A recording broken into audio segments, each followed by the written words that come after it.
서로 이렇게 축복하죠. 하나님은 당신을 사랑하십니다. 하나님은 당신을 사랑하십니다. 오늘은 하나님께서 저에게 주신 말씀은 십계명 말씀입니다. 너무 많은 설교를 들었고 너무 잘 아는 말씀 같지만 오늘 이 말씀을 상고하면서 21세기를 살아가는 우리가 왜 십계명을 알아야 하는가, 이 부분을 고민하면서 들었으면 좋겠습니다. 사실 이 말씀은 3500년 전에 선포된 말씀이에요. 근데 우리에게 진리를 알려줍니다. 하나님께서 이 말씀을 주시고 이 말씀을 보존하셔서 우리에게까지 전달하신 이유는 분명히 있어요. 근데 그것을 잘 아는 게 중요합니다. 왜 나한테 이 말씀을 주셨는가, 왜 그리스도인들은 십계명에 대해서 잘 알아야 하는가, 이 부분을 생각하면서 오늘 말씀을 생각하시면 하나님의 사랑까지 깨닫는 은혜가 있을 줄로 믿습니다. 여러분, 인류는요, 고대에서부터 지금까지 계속 발전해 왔어요. 무언가 계속 만들어 왔고요. 인간들은 자기 업적을 쌓아왔습니다. 어느 시대보다 현대의 시대가 더 많은 것들을 만들어냅니다. 열심히 만들어내죠. 이제 4차 산업혁명까지 일어났고요. 모든 사람들이 개인마다 무엇인가 열심히 합니다. 인류가 만든 과학기술은 상상할 수 없을 정도로 발전했고요. 위대한 것 같아요. 인간은 정말 위대하다, 이런 소리가 나올 만큼 발전했습니다. 어제 스마트폰을 만지다가 깜짝 놀란 게 있어요. 우연하게 제가 찍은 사진을 이렇게 검색하다가 상세 목록이라는 게 있어서 눌러봤습니다. 지도가 뜨길래 딱 눌러봤더니 제 스마트폰이 거의 5년이 되거든요.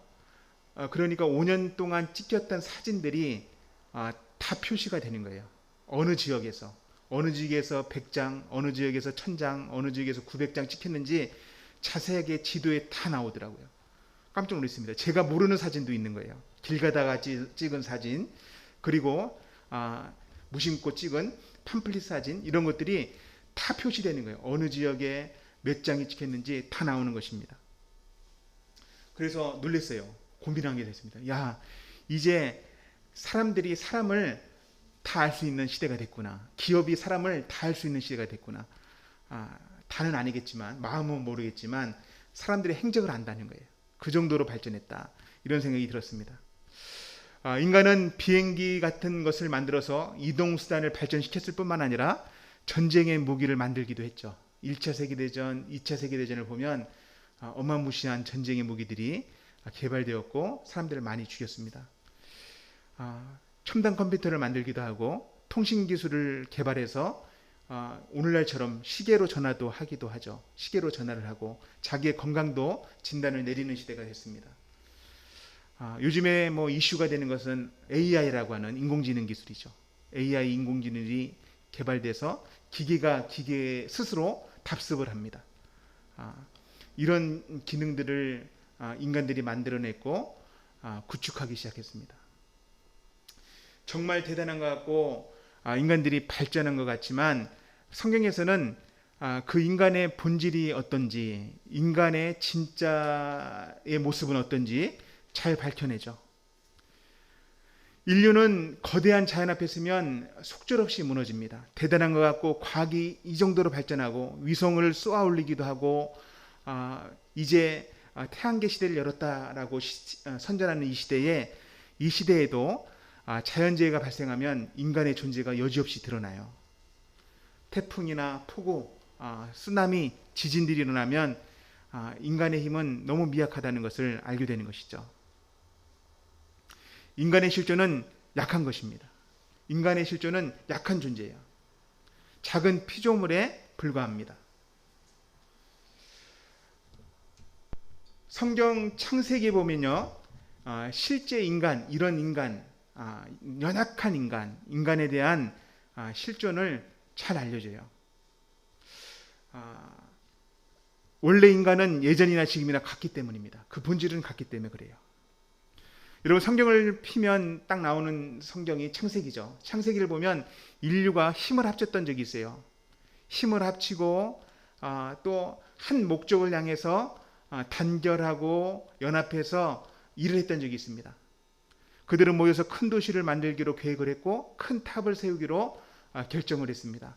그래서 한 마음이 돼서 일을 하기 시작했어요. 그런데 그들이 그렇게 하는 이유가 무엇일까요?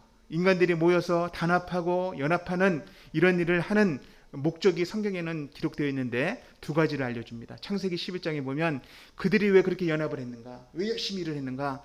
첫 번째는 자기들의 이름을 높이자. 자기들의 이름을 높이자라고 그렇게 일을 한 거예요.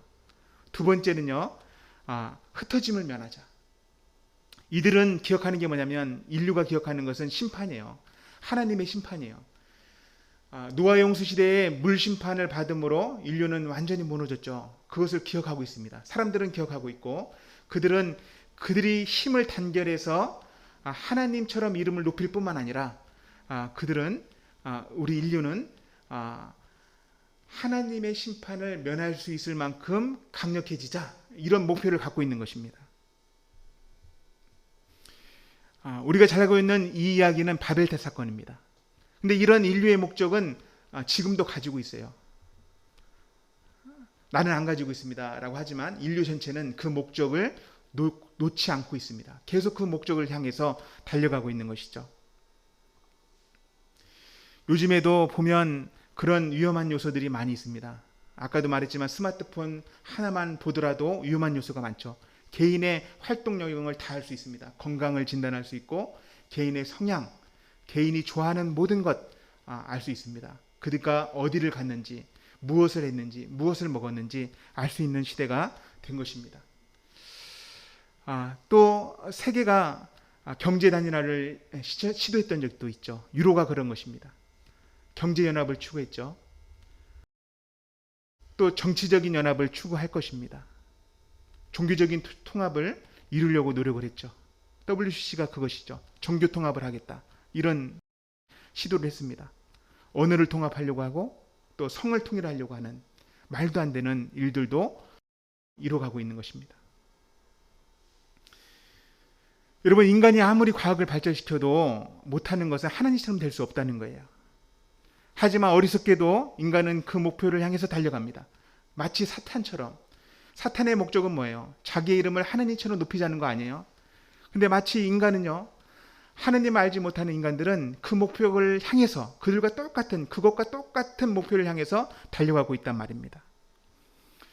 인간의 이런 목표가 수정되지 않는 이유는 인간의 본성이 타락이기 때문이에요. 타락이기 때문에 동일한 목적을 가지고 있는 것입니다. 아담과 하와가 선악과를 먹은 이유가 뭐예요? 우리가 성경을 통해서 알고 있죠. 이유가 무엇입니까? 하나님처럼 되고 싶어서예요. 하나님처럼 지혜롭고 싶어서 그들은 선악과를 먹고 하나님을 떠나게 되었습니다. 근데 놀라운 게 있어요. 놀라운 건 뭐냐면 그렇게 타락한 사람들, 타락한 인류를 하나님께서는 포기하지 않는다는 거예요. 우리도 속한 사람 아니었습니까? 우리도 그 대열에 껴있는 사람들이에요. 그런데 그렇게 타락하고 엉뚱한 목적을 향해서 달려가는 사람들을 하나님께서 뭐하지 않았다? 포기하지 않으셨다. 포기하지 않을 뿐만 아니라 사랑하셨다는 거예요. 이게 놀랍지 않습니까? 하나님께서 만든 존재들 아니에요. 사실 하나님께서 만든 피조 세계를 보면 인간은 작아요. 생각보다 작습니다. 로켓을 쏘아 올려도 인간은 작아요. 태풍만 한번 불어도 인간은 속절없이 무너집니다. 쓰나미만 닥쳐도 멸망당할 수 있는 것이죠. 근데 하나님은 그들을 그렇게 하지 않고 사랑하시고 그들을 향한 놀라운 계획을 가지고 계신 것이죠. 여러분, 하나님은 그렇게 타락을 향하여 엉뚱한 목표를 향하여 달려가는 사람들을 구원하기로 계획하셨습니다. 먼저 믿음의 사람 아브라함을 택하시고 그리고 이스라엘 백성들을 만드셨습니다. 그의 자손을 통하여 이스라엘 백성들을 만드시고 이스라엘 백성들이 이집트의 노예로 살게 하심으로 세상 왕의 통치를 받는다는 것이 얼마나 비참한 것인지 알게 하시죠. 때가 찾아 어떻게 하십니까? 하나님께서는 나타나셔서 그들을 구원하셨어요. 여기까지가 창세기부터 출애굽기까지의 말씀이죠. 출애굽기 18장까지의 말씀이에요. 그들을 구원하시고 그들을 신의 산으로 인도하셔서 그들과 언약을 맺고 타락한 인류를 향한 하나님의 구원 계획을 이루기 위한 그 시점이 오늘 본문에 해당되는 말씀입니다. 하나님께서 언약을 맺자고 먼저 제안하셨다는 거 아세요? 인간이 맺자고 한 게 아니라 하나님께서 그들을 구원하시고 그들과 언약을 맺자고 제안하시는 것이 19장 5절부터 6절까지 나옵니다. 출애굽기 19장 5절 6절 말씀을 같이 한번 읽어보죠. 같이 한번 읽습니다. 세계가 다 내게 속하였나니 너희가 내 말을 잘 듣고 내 언약을 지키면 너희는 모든 민족 중에서 내 소유가 되겠고 너희가 내게 대하여 제사장 나라가 되며 거룩한 백성이 되리라. 너는 이 말을 이스라엘 자손에게 전할지니라. 아멘. 네, 하나님께서 모세에게 전한 거예요. 모세에게 야, 이 말을 이스라엘 백성들한테 전해. 너희가 내 말을 잘 듣고 내 언약을 지키면 너희는 세상에서 빛을 발하게 될 것이다. 너희는 나의 백성이 될 것이고 너는 나의 빛을 밝힐 것이다. 온 세상에. 세계는 다 내 거야. 근데 너희는 그 중에서 특별히 내 백성이 될 것이다. 이렇게 말씀하신 거예요. 이 말씀이 중요한 이유는 하나님께서 제안하셨다는 거예요. 뭘 맺자고요? 언약을 맺자. 나랑 언약 맺자. 이렇게 제안하신 거예요. 하나님 말씀에 순종할 때 언약 맺은 백성들이 하나님의 빛을 발한다는 것이에요. 이 말씀이 두 개가 다 연결되어 있습니다. 언약 맺는 것이 중요한 게 아니라 언약을 맺는다는 것은 하나님의 말씀에 순종한다는 것이고 순종하면 빛을 발한다는 거예요. 굉장히 중요한 원리입니다. 굉장히 중요한 원리예요. 모세는 하나님의 신분을 끊어로서 이 말씀을 이스라엘 백성들에게 전했습니다. 그러자 이스라엘 백성들이 어떤 반응을 합니까? 맺겠다고 합니까? 네, 맺겠다고 하죠. 손해볼 게 전혀 없어요. 당연한 반응을 합니다. 이집트의 파라오 손에서 구원해 준 것 감사하죠.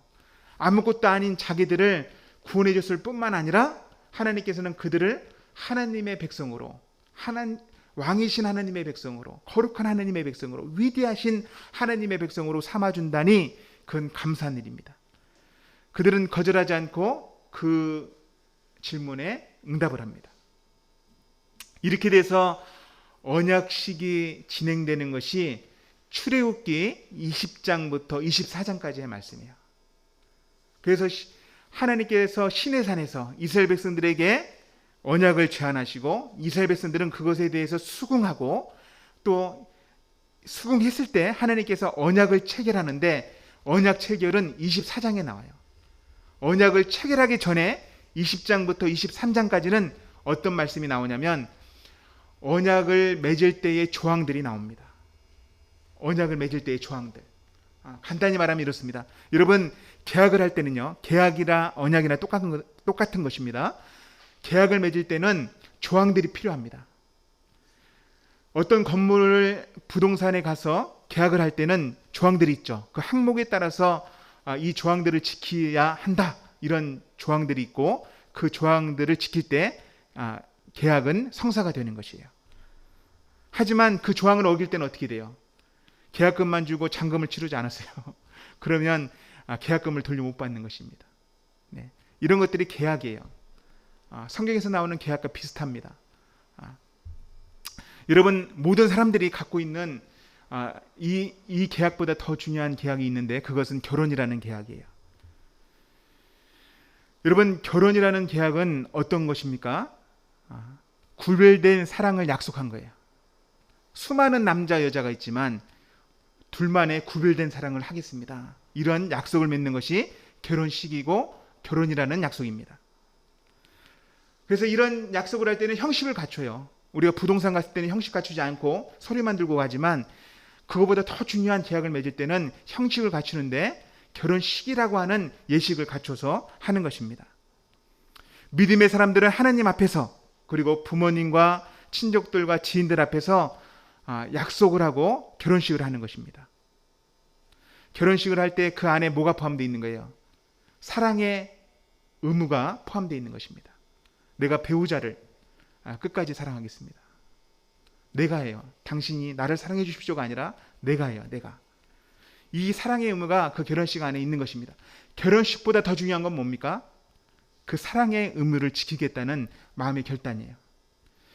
하나님과 이스라엘 백성들이 맺는 약속도 마찬가지예요. 시내산에서 언약식을 체결하는 예식이 중요한 게 아니라 그 안에 조항들을 지키겠다. 십계명을 지키겠다라고 하는 사랑의 의무 조항을 지키겠다라고 하는 이것이 중요한 것입니다. 이해가 되십니까? 이게 정말 중요해요. 그래서 오늘 말씀에 보면 언약식을 체결하기 전에 사랑의 의무인 가장 중요한 십계명을 하나님께서 말씀하십니다. 너희가 나랑 언약을 맺게 될 것인데 이제 언약을 맺는데 너희들이 이 조항을 지켜야 된다. 이렇게 말씀하시고 알려주십니다. 하나님께서 왜 이렇게 말씀하실까요? 우리 십계명을 잘 알죠? 하나님께서 왜 이와 같은 조항들을 말할까요? 그 조항들을 말하는 것은 하나님이 먼저 우리들을 그렇게 사랑하셨기 때문이에요. 우리들에게 그 의무를 행하셨기 때문이에요. 억압하려고 계명을 주는 게 아니란 말입니다. 사실 성경을 잘 읽어보면요, 십계명은 사랑의 계명이란 말이에요. 하나님께서 먼저 수행하시고 하나님께서 인류를 심판하셔도 되는데 마땅히 가능한 일을 하지 않으시고 그들을 구원하기로 결단하시고 그들을 향해서 사랑의 의무를 실행하고 있어요. 그렇기 때문에 그들에게 이 십계명을 주면서 지키라고 하는 것입니다. 마땅한 요구라는 거예요. 오늘 본문 말씀 이제 한번 읽어보죠. 1절부터 2절 말씀을 같이 한번 읽어보겠습니다. 같이 한번 읽어봅니다. 하나님이 이 모든 말씀으로 말씀하여 이르시되 나는 너희를 애굽 땅 종되었던 집에서 인도하여 낸 내 하나님 여호와니라. 본문에서 강조하는 건 무엇입니까? 오늘 본문에서 강조하는 것은 하나님이 이 모든 말씀을 말씀하셨다는 거예요.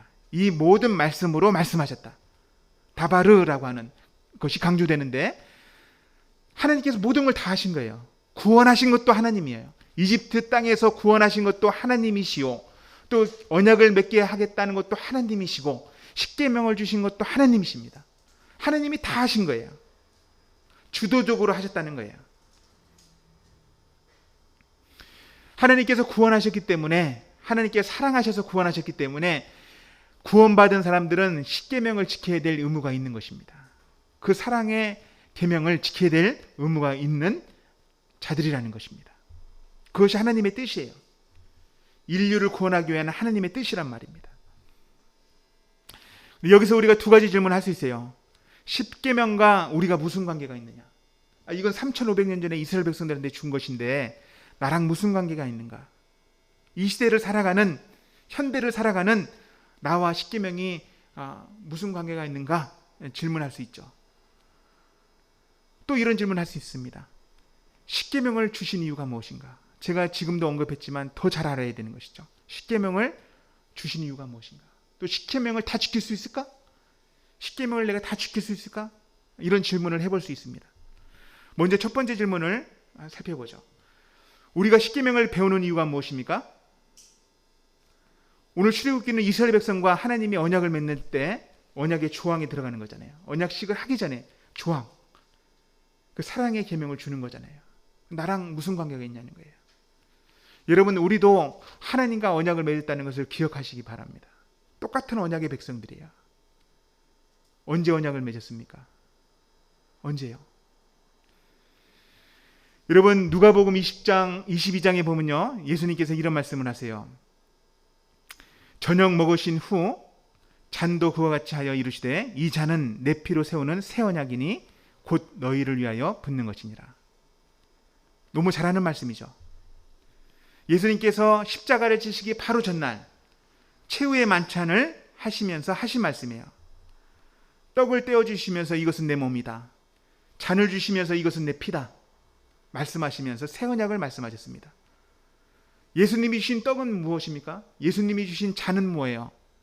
다음날 지실 십자가에서 흘리신 자기의 피를 말하는 것이고 십자가에서 찢는 자기의 살을 말하는 것입니다. 그것을 상징하는 거예요. 우리는요, 예수님을 통해서 하나님의 백성이 됐단 말입니다. 언약의 백성이에요. 동일한. 그러니 언약을 맺은 백성이라면 십계명을 지켜야 될 의무가 있다 없다? 있다는 거예요. 사랑의 계명을 지켜야 될 의무가 있다는 거예요. 그러니까 여러분들이 갖고 있는 성경책을 보면 앞뒤에 주기도문 10계명이 써 있어요. 가장 중요하기 때문에. 사도신경, 주기도문 10계명. 신약의 백성들, 새 언약을 가진 백성들도 10계명에 대해서 바르게 이해하고 그것을 지켜야 될 의무가 있다 없다? 있다는 거예요. 있다는 것입니다. 그것은 억압이 아니라 사랑의 의무입니다. 사랑의 의무예요. 두 번째 답을 한번 해보죠. 여러분, 10계명을 하나님이 왜 줬습니까? 10계명을 다 지킬 수 있습니까? 여러분, 10계명은요, 우리가 지킬 수 있는 것이 아니라, 하나님께서 우리가 지킬 수 있는 계명을 준 게 아니라 지켜야 하는 것을 준 거예요.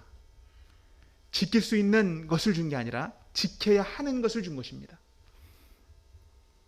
10계명은 성도들의 규범이 돼요. 삶의 규범이 됩니다. 10계명이 없다면 하나님을 사랑하는 것이 무엇인지 알 수 있을까요? 없어요. 10계명이 없다면 교회를 다니면서 우상 섬길 수 있고 무당집 갈 수 있어요. 근데 계명이 있기 때문에 우상 섬기지 않고 다른 신 섬기지 않고 무당집 가지 않는 것이죠. 맞습니까? 10계명이 없다면 나 하나님 사랑하고 나 언약 맺었는데 무당집 갈 수 있죠. 계명이 없으니까. 하나님께서 기뻐하는 일이 무엇인지, 하나님께서 싫어하는 일인지 잘 모르는 거예요.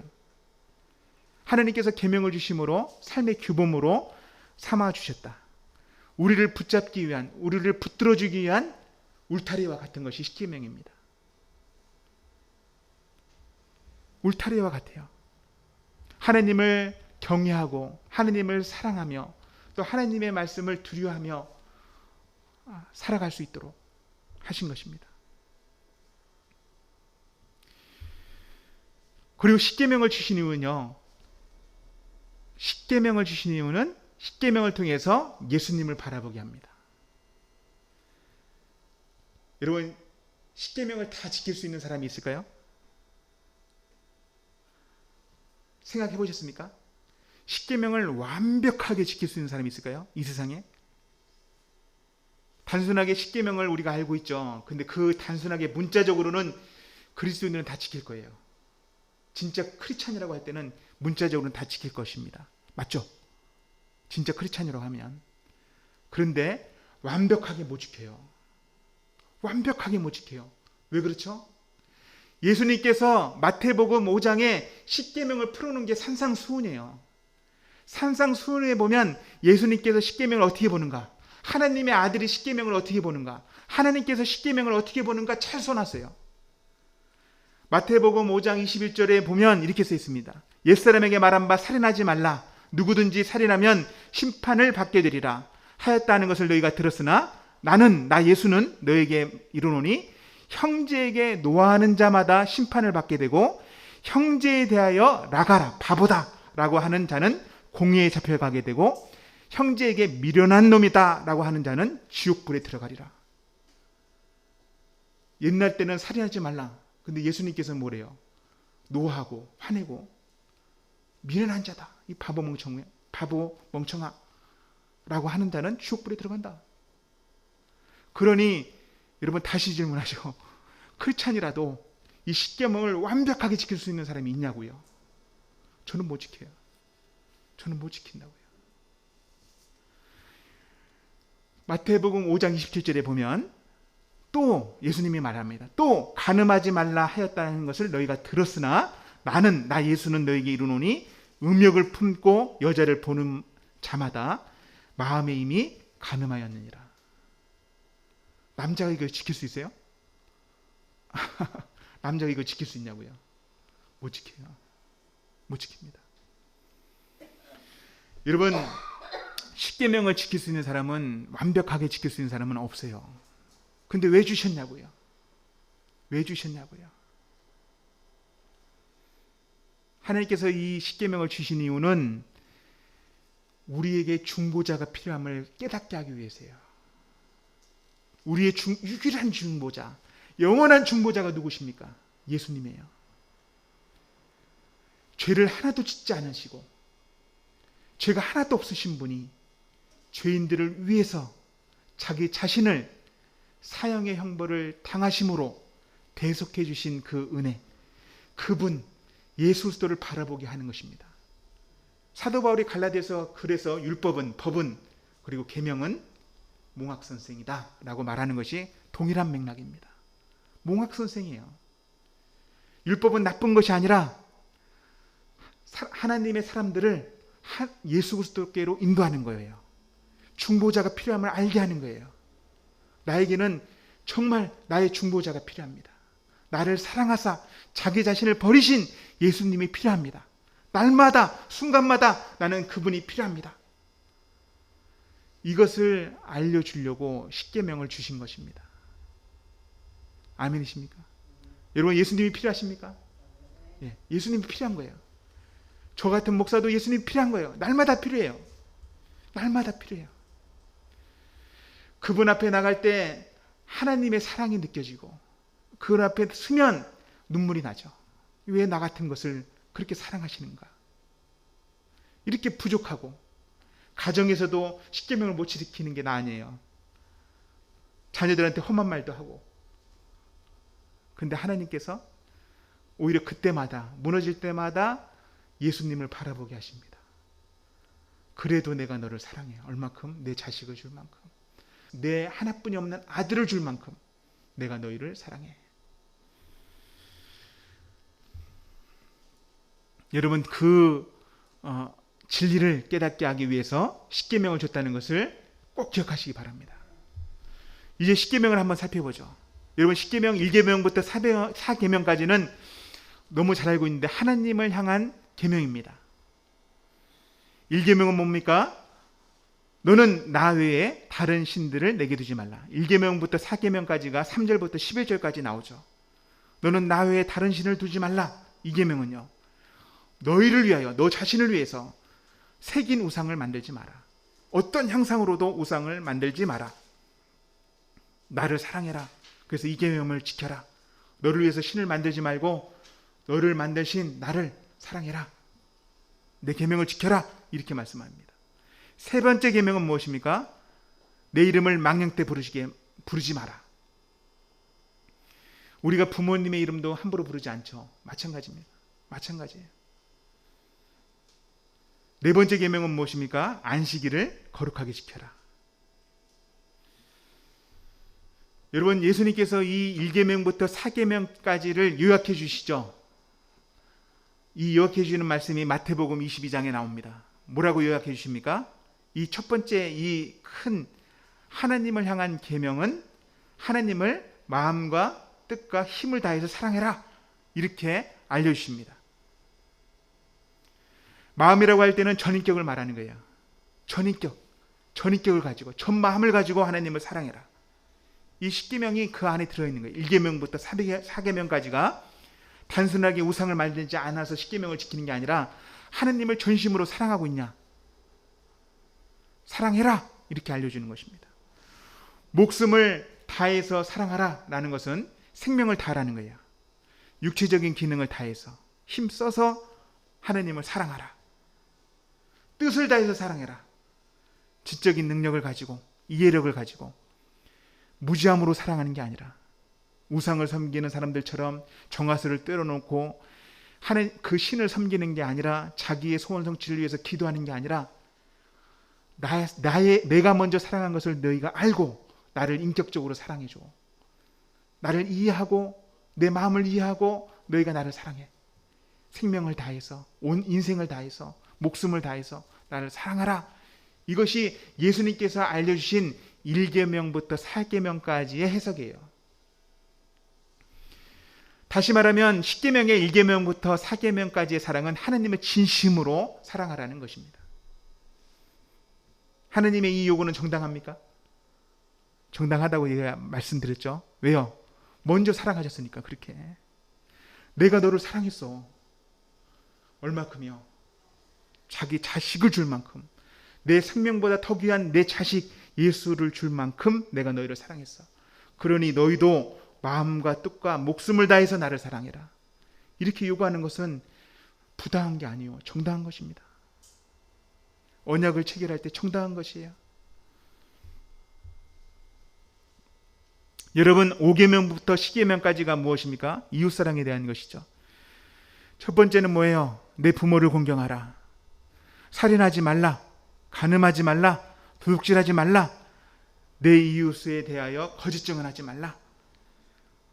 내 이웃의 집을 탐내지 말라. 소유를 탐내지 마라. 이렇게 말씀하십니다. 예수님께서도 5계명까지부터 10계명까지 이 6가지 계명을 요약해 주는 것이 마태복음 22장에 있어요. 둘째도 이와 같으니 내 이웃을 내 자신과 같이 사랑하라. 예. 이 5계명부터 이 10계명까지의 계명은 사랑하라는 거예요.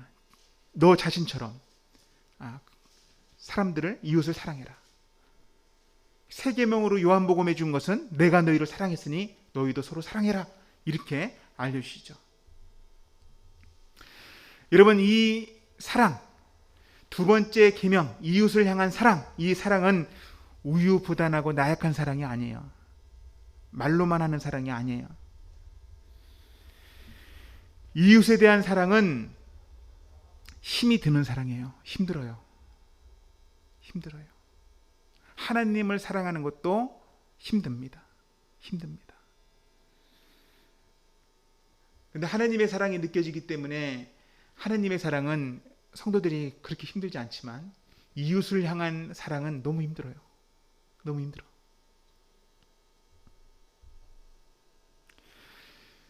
여러분, 이웃을 향한 사랑을 구체적으로 알려면 창세기를 봐야 돼요. 하나님께서 문화명령을 주시고 생육하고 번성하고 땅을 정복하라 주시고, 하나님께서 인간들에게 그 문화명령을 지킬 수 있는, 이웃사랑을 지킬 수 있는 피조세계, 사람들과 피조세계를 사랑할 수 있는 방법을 알려주시는데 그것이 창세기에 나와요. 창세기 2장에 보면요, 창세기 2장 15절에 보면 제가 읽어드립니다. 하나님께서 에덴 동산을 창설하시고 여호와 하나님이 그 사람을 이끌어 에덴 동산에 두어 그것을 경작하며 지키게 하시고 라고 써있죠. 여기에 피조세계를 다스릴 수 있는, 사랑할 수 있는 비결이 이 말씀 안에 담겨져 있습니다. 여러분, 우리가 문화명령이라고 하는 것을 어떻게 알고 있습니까? 하나님께서 주신 문화명령이 있죠. 생육하고 번성하라, 땅을 정복하라. 이것은 하나님의 형상을 가진 하나님의 사람들이 하나님처럼 피조세계를 다스려라 라고 말씀하신 거예요. 아시죠? 다 아시죠? 여러 번 말했으니까 다 아실 겁니다. 근데 그 문화명령을 지키는 방법은 무엇입니까? 말로요? 생각으로요? 우유부단함으로? 아니에요. 수고하는 거예요. 경작하는 거예요. 경작하는 거. 경작하는, 일하는 거예요. 일은 저주가 아닙니다. 성경에서 일은요, 저주가 아니에요. 일은 문화명령을 수행하는 아주 중요한 수단이에요. 문화명령을 다른 말로 하면 이웃을 사랑하라는 계명을 지키는 수단이라고요. 일이. 경작하는 것은 일하다, 봉사하다라는 뜻입니다. 이 단어를 피조물에게 적용하면 정원을 가꾸듯이 잘 관리하는 거예요. 정원을 가꾸려면 힘이 듭니까? 안 듭니까? 정원이 없어봐서 모르시죠? 정원을 가져보면, 정원을 있는 사람들이 얘기하더라고요. 엄청 힘들다고. 옛날 때 잘 살았던 사람들이 이게 큰 집에 정원도 꾸며놓잖아요. 근데 이게 너무 힘든 거야. 이게 정원 꾸미는 거, 관리하는 게 너무 힘든 거예요. 그래서 이 경작하다라는 단어를 피조세계에 적용하면 정원을 관리하듯이 관리하는 거예요. 힘써서 관리하는 거예요. 이것을 하나님께 적용하면요, 이 아바드라는, 경작하다라는 단어를 하나님께 적용하면 하나님을 봉사하다, 힘을 써서 하나님께 봉사하다, 예배하다는 것입니다. 하나님을 사랑하는 것도 힘이 들어가요. 힘이 들어가요. 애써야 되는 거예요. 또 피조세계를, 내 형제를, 내 아내를, 내 남편을, 내 자식들을 사랑하는 것도 힘이 들어가는 거예요. 경작하듯이, 정원을 가꿔가듯이 힘이 들어가는 것입니다. 또 우리가 읽었던 말씀에 보면 지키다는 게 있어요. 에덴 동산을 두어 그것을 경작하며 지키게 하시고 할 때, 이 지키다라는 단어는 사마르라는 단어가 쓰이는데 울타리를 치다, 보호하다, 이런 의미가 있습니다. 경작한 물건들을 상하지 않도록 울타리를 치는 거예요. 보호하는 것이죠. 하나님과 이 단어를 연관하면 하나님의 말씀을 지키는 것입니다. 하나님을 사랑할 때는 힘써서 수고함으로 하나님을 사랑하는 것이고, 또 하나님의 말씀을 잘 지키는 거예요. 힘써서 지키는 거예요. 인간을 향해서 이 말씀을 보면 힘써서 가꾸는 거예요. 가정을 가꾸고, 자녀들을 가꾸고, 남편을, 아내를 가꾸고, 또 보호하는 것입니다. 힘써서 보호하는 거예요. 사탄에 넘어지지 않도록, 사탄의 전략에 빠지지 않도록 지키는 거예요. 이것이 문화명령을 지키는 방법이라고요. 뭐가요? 수고하는 거, 일하는 거. 이웃을 사랑하라는 계명은 수고해야 된다는 거예요. 힘써야 된다는 거예요. 내가 그 말씀 하러가 아니라 힘쓰냐는 거예요. 부모를 공경할 때도 힘이 들어가죠. 너무 못해서 죄송하지만 마음이 있고 기도하고 또 힘써서 수고해야 되는 거예요. 자녀들을 향한 사랑도 마찬가지고, 남편을 향한 사랑, 이웃을 향한 사랑, 아내를 위한 사랑도 마찬가지라는 것을 꼭 기억하시기 바랍니다. 여러분, 다시 한번 말하면요, 예수님께서 십계명을 어떻게 보시는가? 하나님 사랑, 그리고 이웃 사랑이다. 그리고 그것을 힘써서 지켜라. 힘써서 지켜라. 이렇게 말씀하시는 것을 믿음으로 받으시기 바랍니다. 십계명은 사랑의 의무예요. 언제 사랑의 의무가 됩니까? 무거운 의무가 아니라 언제 십계명이 사랑의 의무가 됩니까? 예수님의 사랑을 알 때입니다. 하나님께서 먼저 사랑하셨고, 하나님께서 나를 위해서 희생하셨다는 것을 내가 잘 알 때, 예수님께서 나를 위해서 희생했다는 것을 잘 알게 될 때, 십계명은 무거운 짐이 아니라 사랑의 의무가 되는 것입니다. 하나님을 사랑하게 되는 것이고, 이웃을 사랑하기에 힘쓰게 되는 것이에요. 여러분, 십계명을 지켜야 되는 것이 우리 의무인 거 아시죠? 이것을 억지로 지키는 게 아니라 자발적으로 지키려면 하나님을 향한 사랑을 회복하시기 바랍니다. 예수님께서 나를 위해서 죽으셨다는 것을 꼭 기억하시고, 그거를 날마다 묵상할 때 이 십계명의 이 사랑의 계명을 지키게 될 줄로 믿습니다. 마지막으로 요한복음 14장 21절에 보면, 나의 계명을 지키는 자라야 나를 사랑하는 자니, 나를 사랑하는 자는 내 아버지께 사랑을 받을 것이요 나도 그를 사랑하여 그에게 나를 나타내자. 계명을 따르는 사람이 누굽니까? 사랑의 계명을 지키는 사람이 누굽니까? 하나님을 진실로 사랑하는 사람인 줄 믿으시기 바랍니다. 하나님께서는 그 사람과 그 가정과 그 기업을 세상의 악으로부터, 사단으로부터 지켜 주실 것입니다. 복을 내려 주실 것입니다. 아멘.